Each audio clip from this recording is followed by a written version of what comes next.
Este creyente quiere vivir su vida de tal manera que esa meta trazada por Dios mismo, esa meta suprema, gobierne todo lo que hace, cada decisión que toma, la forma como se relaciona con los demás, absolutamente todo. Ahora, ¿cuál es esa meta? Trazada por Dios. O déjame ponértelo de otra manera. Si tú eres cristiano, si tú profesas ser cristiano, ¿qué es lo que Dios quiere de ti? Bueno, lee otra vez conmigo el versículo 1.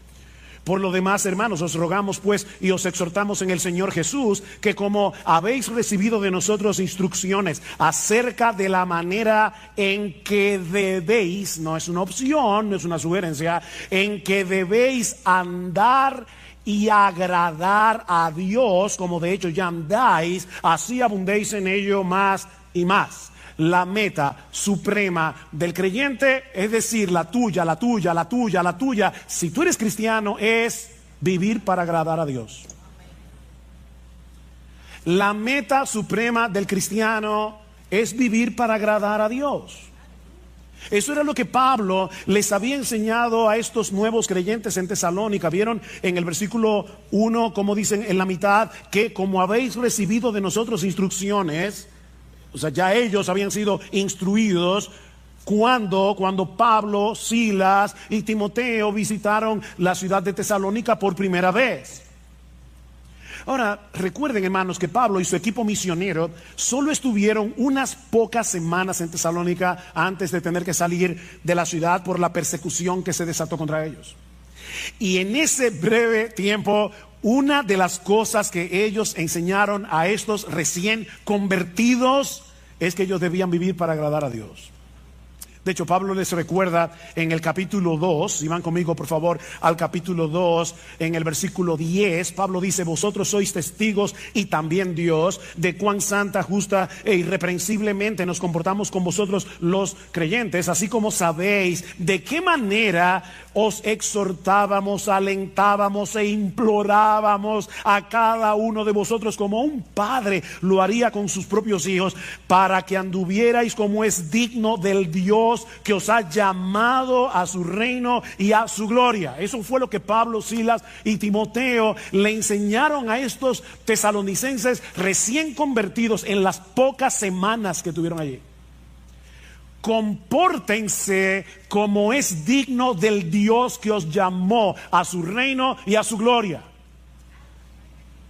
Así que mi hermano, mi hermana, no importa si tú te convertiste hace 30 años, no importa si tú te convertiste hace 2 semanas, la meta suprema de tu vida debe ser agradar a Dios en todo lo que haces. La meta de tu vida es vivir como es digno de ese Dios que en una manera eficaz te llamó personalmente con nombre y apellido para que tú compartas su reino y su gloria. Te repito, yo no sé si te convertiste hace 30, 40, ahora en la actividad que teníamos con los nuevos hermanos de la iglesia que fueron recibidos recientemente. Les bueno, mi nombre es Ugel Michelén, tengo 45 años de convertido. No importa. Y yo me convertí hace 6 meses, no importa. La meta tuya y la mía es exactamente la misma. Yo con 45 años, tú con 6 meses. Vivir para agradar a Dios. Vivir como es digno de ese Dios que nos llamó a ser parte de su reino y de su gloria. En otras palabras, como bien señala un comentarista, debemos vivir en este mundo caído, déjame ponértelo más fácil, según las directrices, los valores, las prioridades y la gloria de tu destino final. Eso fue lo que Pablo, Timoteo y Silas enseñaron a estos creyentes de Tesalónica tan pronto vinieron a Cristo en arrepentimiento y fe. Y ahora que Pablo les escribe esta carta, les dice exactamente lo mismo. Versículo 1 otra vez: por lo demás, hermanos, os rogamos de nuevo y os exhortamos en el Señor Jesús de nuevo, que como habéis recibido instrucción cuando nosotros estábamos con ustedes personalmente en la ciudad, ahora les repito, vivan agradando a Dios. Otra vez, Pablo les ruega. Esa palabra significa pedir encarecidamente. Yo les pido encarecidamente, luego los exhorta. Esta palabra tiene muchas acepciones en el idioma original, pero podemos traducirla aquí: os ordenamos, como un capitán lo hace con su tropa. Piénsenlo así: que vivan para agradar a Dios. Pablo era un buen pastor, y como un buen pastor, él se dirige a ellos: con ternura os rogamos, y con firmeza os ordenamos. ¿Ven? Ternura y firmeza al mismo tiempo. Y les recuerda que su ruego y su exhortación llevaban el sello de la autoridad del mismo Cristo. Os rogamos y exhortamos en el Señor Jesús. En otras palabras, como aquellos que hablan y escriben en el nombre del Señor Jesús. ¿Recuerdan la gran comisión? Jesús posee toda autoridad en el cielo y en la tierra, y Él es el que nos ruega y nos exhorta por medio de sus apóstoles y ahora por medio de su palabra, que tengamos como meta suprema en nuestras vidas vivir para agradar a Dios. Cuando queremos agradar a una persona, procuramos causarle satisfacción, complacerla, satisfacer sus expectativas, ¿no es así? Bueno, mis hermanos, nuestra meta en la vida, miren qué simple, es causarle satisfacción, es complacer, es satisfacer las expectativas de Dios. Esa es nuestra meta, según lo que Él nos ha revelado en su palabra, no según lo que a mí me parece. Nuestra meta, mis hermanos, no es agradarnos a nosotros mismos. Nuestra meta obviamente no es agradar al mundo. De hecho, Pablo nos dice en Gálatas capítulo 1 versículo 10 que no se puede vivir agradando a Dios y agradando al mundo al mismo tiempo. Eso no se puede. Dice: pues busco ahora el favor de Dios o el de los hombres, pregunta Pablo, o trato de agradar a los hombres. Pues si todavía agradara a los hombres, no sería siervo de Cristo. No se puede ser siervo de Cristo y vivir tratando de agradar a los hombres. Esas dos metas son incompatibles. Es como tratar de ir a Santiago y a Samaná al mismo tiempo. No se puede. Por otro lado, esta meta excluye vivir la vida cristiana en automático. ¿Y eso qué significa? Bueno, tratar de cumplir con una serie de reglas, de deberes, por las reglas y por los deberes en sí mismos. ¿Por qué tú viniste a la iglesia hoy? ¿Por qué cuando los hermanos estaban cantando tú estabas cantando?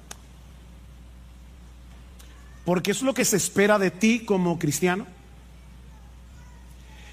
Tengo que hacer esto porque eso es lo que el cristiano está supuesto a hacer. No, mis hermanos, no. Hacemos lo que hacemos y dejamos de hacer lo que dejamos de hacer porque nosotros queremos agradar a Dios. Debiste haber venido a la iglesia porque a Dios le agrada que tú vengas. A Dios le agrada que tú vengas. Y eso hace toda la diferencia del mundo entre un fariseo y un cristiano, entre un legalista y un cristiano. Dice John Piper: agradar a Dios no es simplemente un deber religioso, es la esencia misma de la vida humana. O sea, oigan esto, hermanos, una persona, un ser humano que no está viviendo para agradar a Dios es como un reloj que no da la hora. Amigos que nos visitan, de verdad, lo que voy a decir ahora no quiero sonar ofensivo, así que voy a tratar de ser lo más dulce, tierno, tranquilo que yo pueda. Una persona que no vive para agradar a Dios no sirve para lo que fue creado.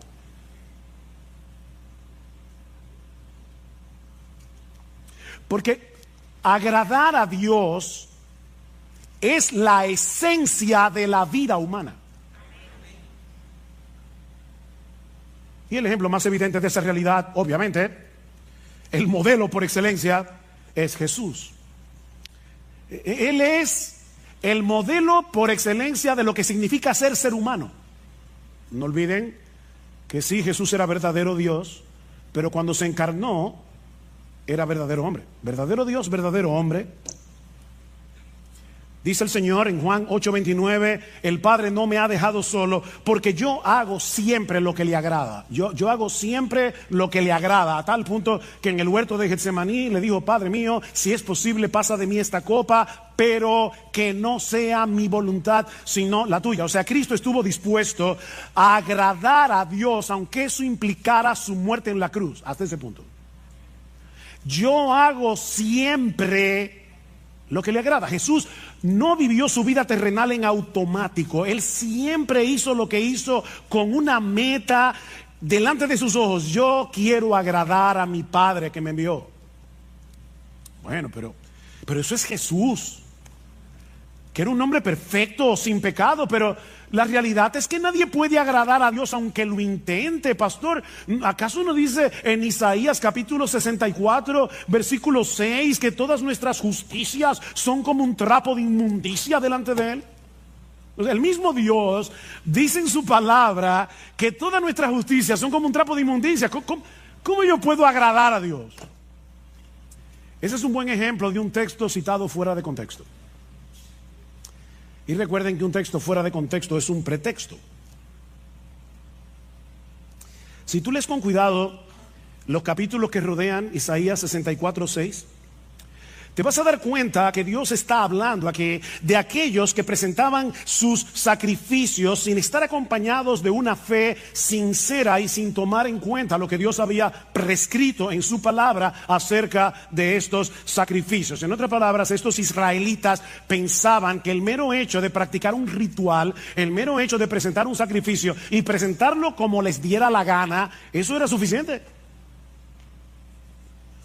Pero ese texto no está diciendo que ningún creyente del Antiguo Testamento no podía agradar a Dios. En ese mismo pasaje, y ahí es que uno ve cómo el leer un texto fuera de contexto se convierte en un problema, porque si tú lees, ¿verdad? Déjenme decirles algo que yo espero que ustedes estén bien despiertos, pero Isaías 64:6 está después de Isaías 64:5. ¿Lo captaron? Ok. Déjame decirte lo que dice el texto anterior, Isaías 64:5. Saliste al encuentro del que con alegría hacía justicia, de los que se acordaban de ti en tus caminos. Algunos israelitas sí estaban haciendo justicia, y esas justicias no eran un trapo de inmundicia. ¿Y quiénes eran esos israelitas cuyas obras no eran trapo de inmundicia? Bueno, déjame darte ahora algo más profundo. Isaías 64:6 está después de Isaías 64:5, e Isaías 64:5 está después de Isaías 64:4. Hoy estoy profundo. Y en Isaías 64:4 dice que los que agradan a Dios son aquellos que esperan en Él. Son aquellos que no están tratando de ganarse el favor de Dios a través de sus sacrificios. Son hombres y mujeres que esperan en Dios. De manera, mis hermanos, que si tú le estás predicando el evangelio a una persona que está tratando de ganarse la salvación, que está tratando de ganarse el cielo, está tratando de ganarse el favor de Dios a través de sus obras y no por medio de la fe, tú puedes citarle sin problemas Isaías 64:6 y decirle: ay, lamento decirte que todas tus obras de justicia son como un trapo de inmundicia delante de Dios, no te sirven para nada. Pero si estamos hablando con un creyente justificado solo por gracia, solo por Cristo y solo por medio de la fe, que en dependencia del Espíritu Santo está tratando de agradar a Dios, este versículo no aplica. No aplica. En el mismo texto, en el que Pablo dice que la salvación es por gracia, por medio de la fe y no por obras, para que nadie se gloríe, Pablo termina diciendo que somos hechura suya, creados en Cristo Jesús para buenas obras, las cuales Dios preparó de antemano para que anduviésemos en ellas. El cristiano no está tratando de agradar a Dios para ganarse algo, no está tratando de agradar a Dios para ganarse el cielo, para ganarse su favor, sino porque ya fue favorecido de pura gracia, aunque él no lo merecía, porque él confió en la persona y la obra de Cristo. Este creyente quiere vivir para agradar a Dios, dependiendo de la misma gracia que lo salvó. ¿Ven? Él es salvo por gracia, obediente por gracia, hace buenas obras por gracia. Él está dependiendo de la misma gracia que lo salvó. 1 Corintios 15:10, Pablo dice: por la gracia de Dios yo soy lo que soy. Su gracia no ha sido en vano para conmigo. O sea, su gracia ha estado operando en mí para que yo haga todo lo que hago. Es su gracia. En otras palabras, yo quiero convencerte en esta mañana de que tú puedes agradar a Dios. Podemos agradar a Dios porque ya Dios nos capacitó para agradarlo. Y puso en nosotros por su Espíritu el deseo de hacerlo. Nos capacitó y nos motiva. Uno de los pasajes del Nuevo Testamento que mejor expresa esa misteriosa interacción entre el obrar de Dios y nuestro obrar, y de paso es uno de mis textos favoritos del Nuevo Testamento, es Hebreos capítulo 13, versículo 20 y 21, en una doxología donde Pablo expresa lo siguiente: y el Dios de paz, que resucitó de los muertos a nuestro Señor Jesucristo, el gran pastor de las ovejas, por la sangre del pacto eterno, os haga, ese buen pastor, os haga aptos en toda buena obra, para que hagáis su voluntad. Ahora el misterio: haciendo Él en vosotros lo que es agradable delante de Él por Jesucristo. Haciendo Él en vosotros lo que es agradable delante de Él por Jesucristo, al cual sea la gloria por los siglos de los siglos. Amén. Nuestro gran pastor no solo derramó su sangre por nosotros en la cruz para el perdón de nuestros pecados, sino que ahora Él continúa fortaleciéndonos, Él continúa capacitándonos internamente, Él continúa manteniendo viva nuestra fe, para que podamos hacer lo que es agradable para Dios. Insisto en lo de la fe, porque la Biblia dice en Hebreos capítulo 11, versículo 6, que sin fe es imposible agradar a Dios. Él está obrando en nuestro obrar, y a Dios le agrada ver la obra de su Hijo en nuestro obrar. O como dice Pablo en Filipenses 2:13, Él es el que está produciendo en nosotros el querer como el hacer por su buena voluntad.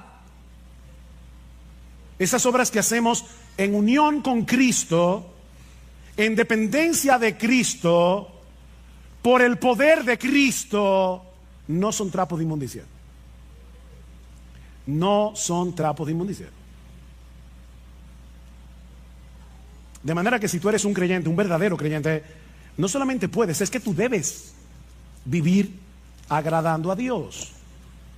No vivas tu vida cristiana en automático, por inercia, haciendo ciertas cosas, dejando de hacer otras, porque eso es lo que se espera de una persona que dice ser cristiana. O sea, no sea como el esposo que el día del aniversario le lleva un ramo de rosas a su esposa porque vio en un anuncio que esa era una de las cosas que un esposo puede hacer para que la esposa no tenga malas el día del aniversario. Ay, gracias mi amor por ese ramo de rosas. No, no te preocupes, es mi deber. Mira, créeme, a tu esposa no le va a hacer ninguna gracia, porque lo que hace feliz a tu esposa no es el ramo de rosas, es tu deseo de agradarla. Como ella entiende, ¿verdad? El agrado. Bueno, en un grado infinitamente superior,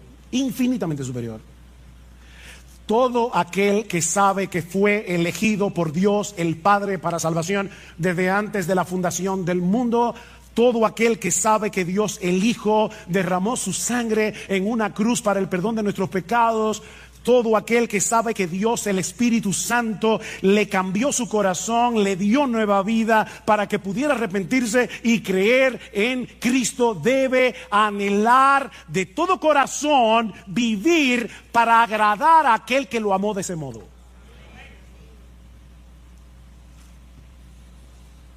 ¿Y cómo luce esa vida que agrada a Dios?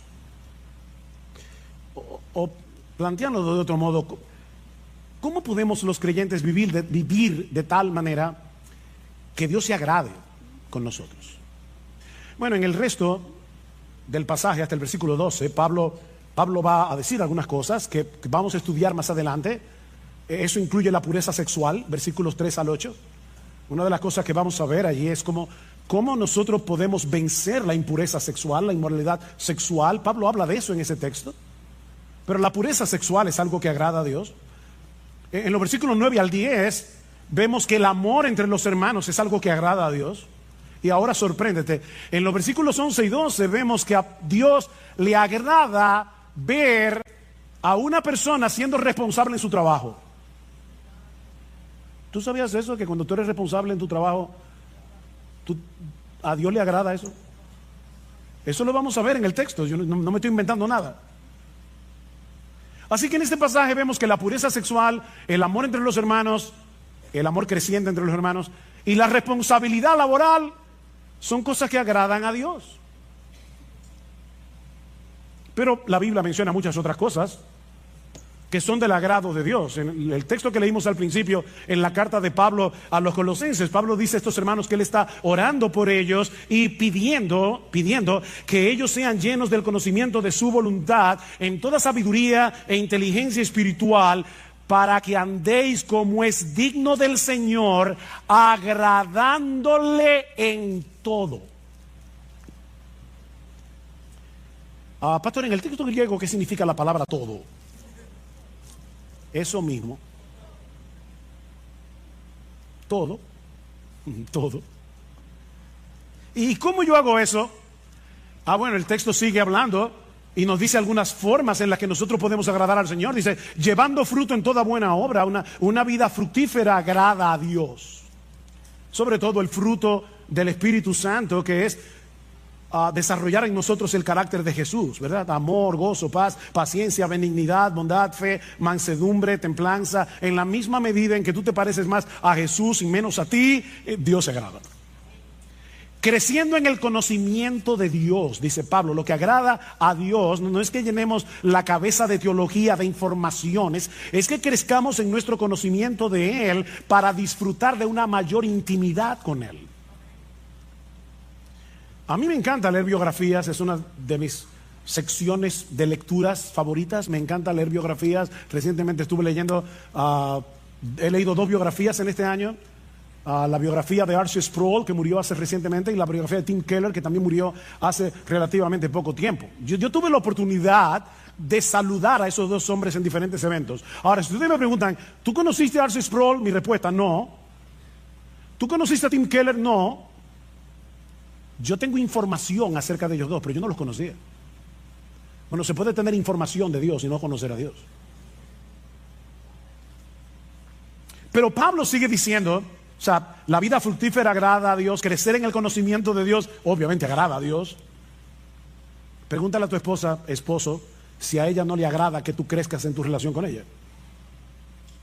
Pero en tercer lugar, fortalecidos con todo poder conforme a la potencia de su gloria, para toda paciencia y longanimidad, es decir, para toda paciencia y perseverancia, sobre todo en medio de las presiones, en medio de las pruebas. ¿Sabes qué, mi hermano? Cuando tú estás sufriendo, cuando tú estás en medio de una gran aflicción y por obra del Espíritu Santo en ti que te capacita, tú soportas la aflicción en el poder que viene de Dios, eso agrada a Dios. Ese texto me fue una tremenda bendición esta semana. Estaba muy agobiado en mis pensamientos con varias cosas. Y me alegra que en uno de los salmos Dice, ¿quién me diese alas de águila y vuele a tal? Yo no sé dónde. ¿Verdad que hay momentos que uno quiere desaparecerse del mapa? ¿O a ti no te pasa? Y con ese sentimiento en mi corazón, créame, vino ese texto a mi mente. Y yo dije, no, Padre, perdóname. O sea, el asunto aquí no es huir, no es escapar, es fortalecerme en ti. Porque cuando yo hago eso, a ti te agrada, a ti te agrada que en la prueba, en el dolor, me fortalezca en Dios. Eso agrada a Dios.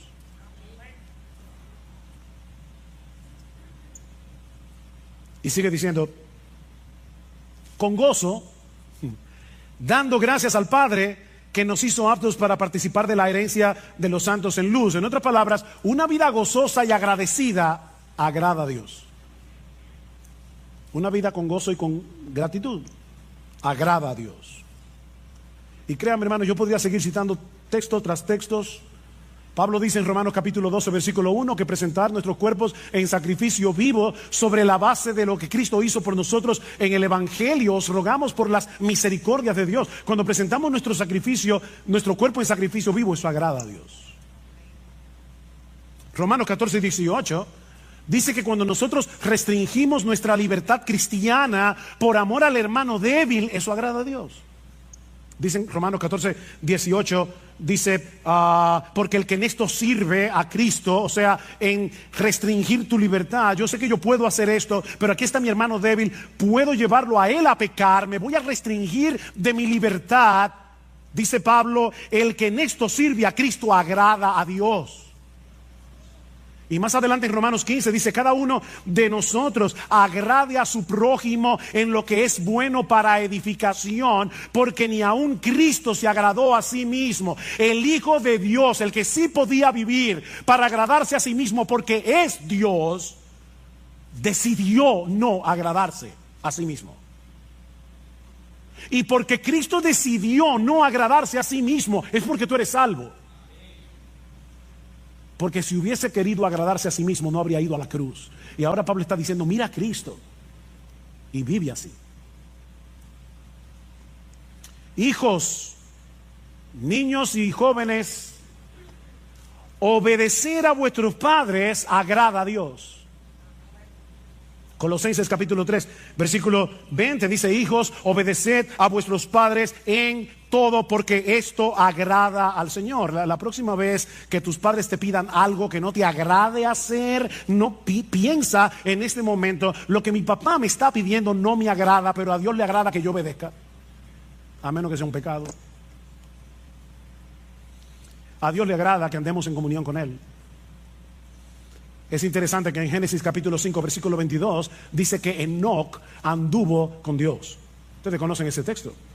Pero en la versión griega del Antiguo Testamento, conocido como la Septuaginta, dice que Enoc agradó a Dios. O sea, donde dice que Enoc anduvo con Dios, la Septuaginta dice agradó a Dios. Y luego el autor de la carta a los Hebreos, basándose en este texto, dice, por la fe Enoc fue traspuesto para no ver muerte, y no fue hallado porque lo traspuso Dios, y antes que fuese traspuesto tuvo testimonio de haber agradado a Dios.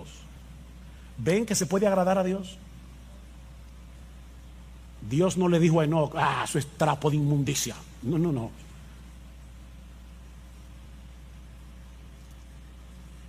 A Dios no le agrada que tú tomes tu Biblia y la leas como un fariseo porque hay que leer la Biblia. No, Él quiere que tú quieras tener comunión con Él, leyendo su palabra, que quieras tener comunión con Él en oración, que te pases el día viviendo con Dios, andando con Dios, en el día a día. Eso agrada a Dios. A Dios le agrada que los pastores prediquemos fielmente su palabra. Ese texto siempre es una motivación para mí. En 1 Tesalonicenses capítulo 2 versículo 4 dice Pablo que su exhortación a ellos no procedió de error, ni de impureza, ni fue con engaño, sino que así como hemos sido aprobados por Dios para que se nos confiara el Evangelio, así hablamos, no como agradando a los hombres, sino a Dios. O sea, Pablo dice, cuando yo predico la palabra, yo no trato de agradar a los hombres. Claro, tampoco me digo que ofenderlos. Pero mis hermanos, cuando un pastor predica fielmente la palabra, eso agrada a Dios. A Dios le agrada que compartamos lo nuestro con el que tiene necesidad. Hebreos capítulo 13, versículo 16, y de hacer el bien y de la ayuda mutua, no os olvidéis, porque de tales sacrificios se agrada a Dios. ¿Quiere que te cite más textos? No puedo. Alguien lo resume de esta manera: cada vez que tú confías, o sea, vives por fe y obedeces, estás agradando a Dios.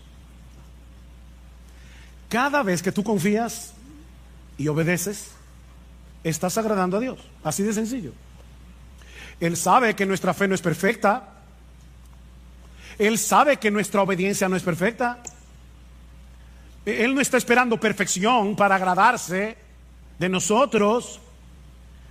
Lo que Él está esperando es que nosotros vivamos intencionalmente para Él en dependencia de Él. No te olvides, mis hermanos, que Él es nuestro Padre en virtud de nuestra unión con su Hijo. Y es a ese Padre que estamos tratando de agradar. ¿Tú te imaginas a un padre sensato, normal, con buen juicio, mirando con desagrado la tarjeta de cumpleaños que le hizo su niña de 5 años porque no le gustó el color de la cartulina o porque tuvo una falta de ortografía? Es absurdo, ¿verdad?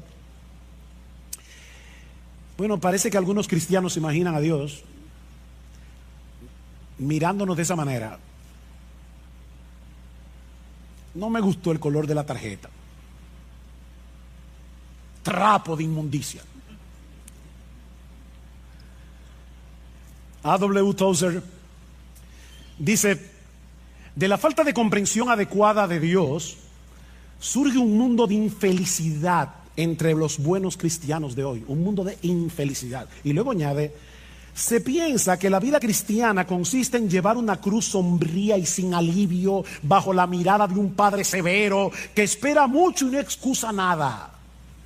Un padre austero, malhumorado, muy temperamental y extremadamente difícil de complacer. ¿Te ha pasado eso por la cabeza? ¿Has visto alguna vez a Dios así? Ese no es el Dios de la Biblia. Ese no es el Dios que se nos revela en la Escritura como el Padre de nuestro Señor Jesucristo y que ha venido a ser ahora nuestro Padre por causa de nuestra unión con Él.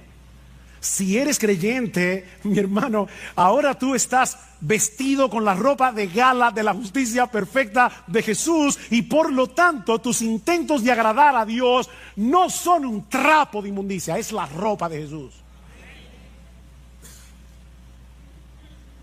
Pedro dice en su primera carta que los cristianos ofrecemos a Dios sacrificios espirituales que son aceptables a Dios por medio de Jesucristo. Yo he oído hermanos que le da vergüenza cantar en voz alta porque no cantan bien. O ellos creen que no lo voy a juzgar ahora, ¿verdad? O sea, ellos creen que nacieron con oreja, pero no con oído musical. Y prefieren cantar bajito. Mira, canta.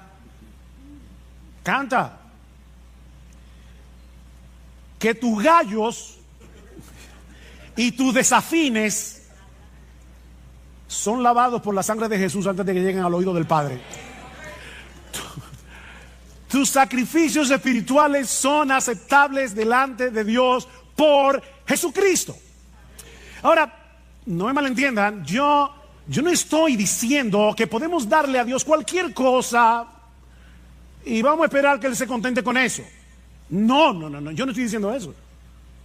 Lo que estoy diciendo, mis hermanos, es que tú y yo, si somos cristianos, debemos entregarle toda nuestra vida viviendo intencionalmente para agradarle a Él, pero sabiendo de antemano que la perfección de Jesús cubrirá todas nuestras imperfecciones. Eso es lo que estamos diciendo.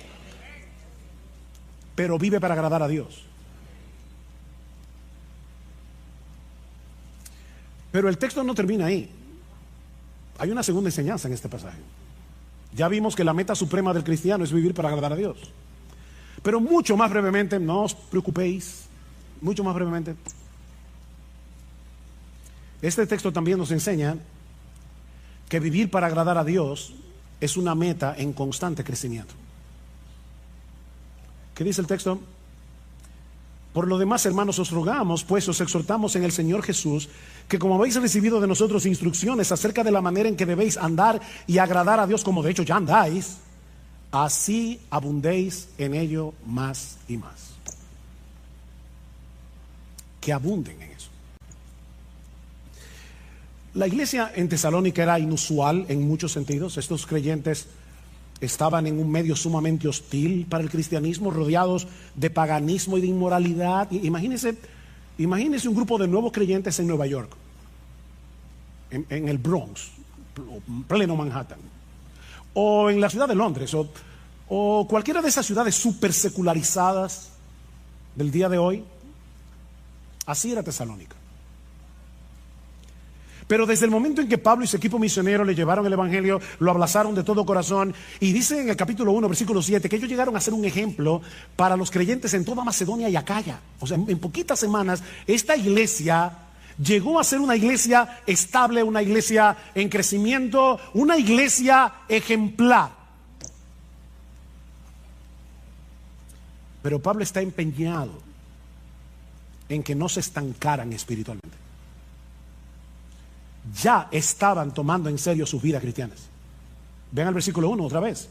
Dice, como de hecho ya andáis. Ven el paréntesis. Dice, yo les exhorto a que vivan así. De hecho, ustedes están viviendo así. Pero abunden en eso. Abunden en eso. Pablo quiere que la fe de estos hermanos, su piedad, sea desbordante. ¿Qué es lo que significa la palabra abundar? Que desborde, como un río. Es la misma palabra que aparece tanto en capítulo 3, versículo 12, como en el capítulo 4, versículo 9 y 10, cuando Pablo dice, ustedes ya se aman mutuamente, pero abunden en eso. Ámense más. Crezcan en su amor. Estiren el corazón.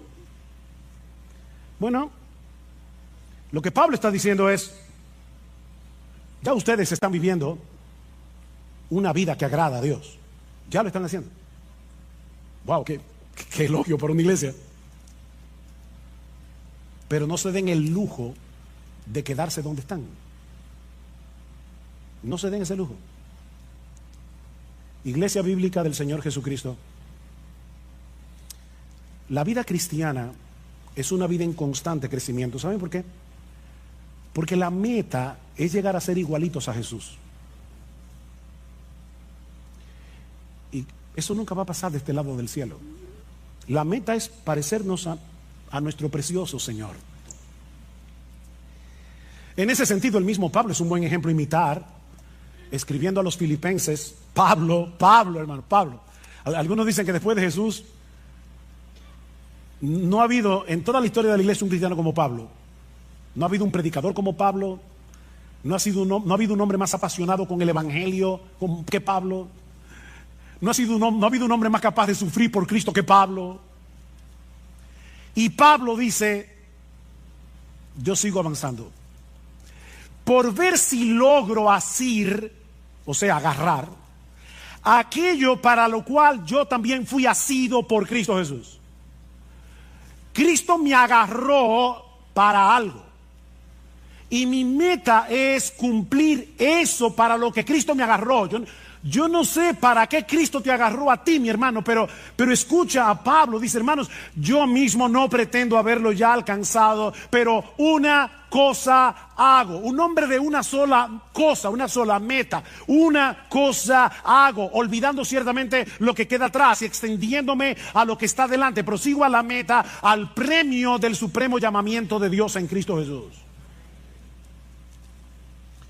¿Han visto esos corredores cuando están llegando a la meta, sacan el pecho para ser los primeros que rompan la cosa esa, no sé cómo se llama, la cinta?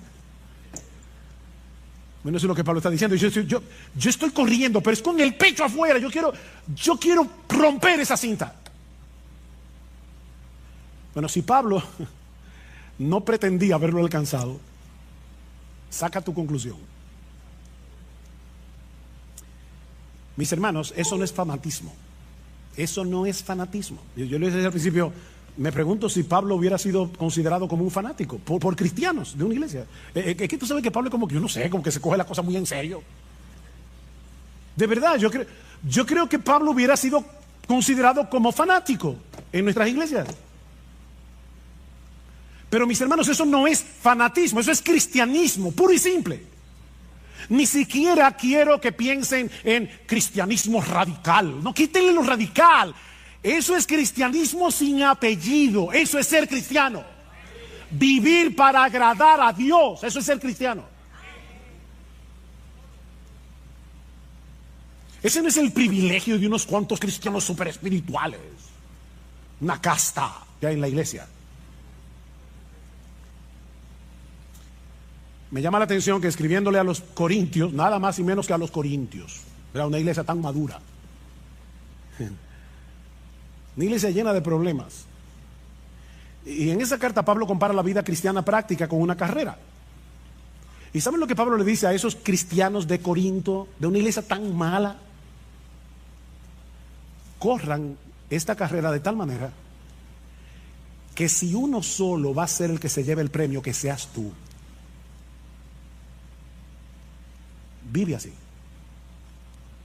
Estamos aquí todos juntos en esta carrera. IBCJ, miembros de IBCJ, todos estamos aquí corriendo. Y ya nos anunciaron que uno solo se va a llevar el premio. Uno solo. Mira, corre. Ah, no. Yo sé que va a ser, seguro que va a ser uno de los pastores. No. Porque el mismo Pablo dice en ese texto, yo sigo corriendo y trato de correr bien, no sea que habiendo sido yo heraldo para muchos, después yo sea descalificado en la carrera. Cualquiera de nosotros puede ser descalificado aquí. Corre tú, mi hermano, mi hermana, corre tú, como si fueras el único que fuera a llevarte el premio. ¿No sabéis que los que corren en el estadio, todos a la verdad corren, pero uno solo se lleva el premio? Le dice Pablo a estos creyentes. Corred de tal manera que lo obtengáis.